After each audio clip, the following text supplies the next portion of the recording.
For over 4 decades, the world held its breath as two superpowers, the United States and the Soviet Union, stood on the brink of nuclear war. But then, almost as quickly as it began, the Cold War came to an end. How did this decades-long geopolitical tension dissolve, and what has been its lasting impact? Today we delve deep into the end of the Cold War.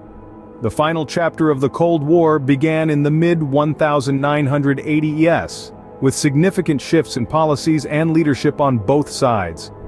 In 1985, Mikhail Gorbachev became the leader of the Soviet Union and introduced policies like glasnost, openness, and perestroika, restructuring, aimed at reforming the stagnant Soviet economy and liberalizing the government. Economic stagnation severely weakened the Soviet Union, making the costly arms race with the US unsustainable.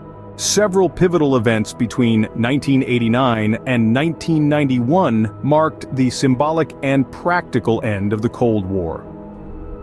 On November 9, 1989, the Berlin Wall fell after a peaceful revolution in East Germany. This event symbolized the failure of communist authoritarianism in Eastern Europe and increased pressure on the Soviet Union. Throughout Eastern Europe, communist regimes toppled as nations declared their independence and moved towards democratic governance and free market economies. In August 1991, hardline communists attempted a coup against Gorbachev. The coup failed, dramatically weakening the Communist Party and accelerating the breakup of the Soviet Union. By December 1991, the Soviet Union officially dissolved, and 15 new countries emerged. Russia and the newly independent states faced significant challenges, including political turmoil and economic crises.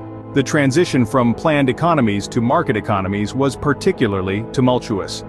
The end of the Cold War shifted global alliances and led to the expansion of the European Union and NATO.